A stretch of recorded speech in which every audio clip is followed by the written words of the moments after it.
তাশাহুদে আঙ্গুল নাড়ানোর নিয়ম জানাবেন দয়া করে। ভাই, তাশাহুদ মানে হলো সাক্ষ্য দেওয়া। তাশাহুদ মানে কি? সাক্ষ্য দেওয়া। আমরা তাশাহুদের সময় আঙ্গুল দিয়ে ইশারা দেই না? অনেকে দেন, অনেকে দেন না। না দিলে নামাজ হয়ে যাবে, কিন্তু ওই যে লবণ ছাড়া তরকারির মতো, এটা সুন্নত হলো না। সুন্নত হলো ইশারা করা। ইশারা কেন করব? কারণ এই আঙ্গুলটাকে বলা হয় শাহাদাত আঙ্গুল। শাহাদাত মানে কি? সাক্ষ্য।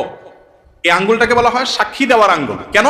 কারণ সাধারণত আদালতে, বিচারে, কোনো কিছুতে সাক্ষী দিতে হলে আঙ্গুলটা বলা হয় অমুক এটা করেছে, অমুক এটা করেছে, এটা দেখাইয়া যে কোনো কিছুকে ফিক্স করা হয়। এই জন্য এটাকে সাক্ষী দেওয়ার আঙ্গুল বলা হয়।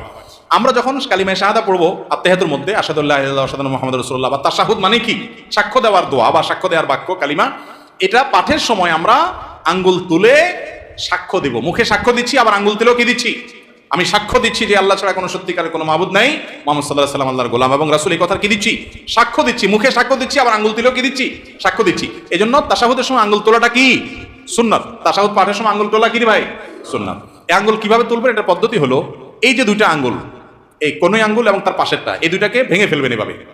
ভেঙে ফেলবেন। এরপর তিনটা থাকবে, তো আর এই দুইটা দিয়ে আংটি বানাবেন এভাবে। মাথা মাথা জোড়া দিবেন এবং এটা ইশারার সময় এরকম উঠাবেন। বুঝতে পেরেছেন? আবার আপনার তাশাহুদ পড়া শেষ বা বৈঠক শেষ, তখন আপনি কি করলেন? আবার এটাকে স্বাভাবিক করে ফেললেন। কথা বুঝতে পারছেন? তো অনেকে আবার বলে আশহাদু আল্লাহ ইলাহা ইল্লাল্লাহ করে উঠাইতে হবে, ওই টাইমে না হলে একটা দিশে দিলে ইমান চলে যাবে। ইমান এত সস্তা জিনিস, এটা ভুল ধারণা। বুঝতে পেরেছেন? যে না, এই টাইমে না হলে, টাইমিং উল্টাপাল্টা হলে আবার ঝামেলা আছে, বাবা দরকার নেই, থাক, এটা তো সুন্নত কাজ নাই করলাম, এরকম অনেকেই করে। এটা ভুল ধারণা। বরং এই তাশাহুদের সময় আপনি আঙ্গুল উঠে ইশারা করবেন। অনেক ভাই আঙ্গুল নাড়াচাড়া করে না, ওলামা একরাম নাড়াচাড়া করার কথা বলেন, কারণ একটা হাদিসে আছে যে এই আঙ্গুল নাড়ানোটা শয়তানের উপরে লোহার আঘাতের চাইতে কঠিন হয়। এই জন্য ভালো করে নাড়ায় শয়তানরা আঘাত করে নেয়। বুঝতে পারছেন? কিন্তু এক্ষেত্রে দুইটা মত, যদি অনেক ওলামা একরাম বলেছেন যে নাড়াইতে থাকা এবং এটা শয়তানের জন্য বেশি কঠিন হয় লোহার আঘাতের চাইতে বা এই জাতীয় আঘাতের চাইতে। তো এই মতটার চাইতে আমার কাছে অধিকতর শক্তিশালী মনে হয় এবং এটাই বেশি বিশুদ্ধ মত, যে নাড়াইতে থাকা না, বরং ইশারা দেওয়া। কারণ বেশিরভাগ হাদিসে যে ভাষ্য আসছে সেটা হলো তাশাহুদের সময় আঙ্গুল দিয়ে কি করা?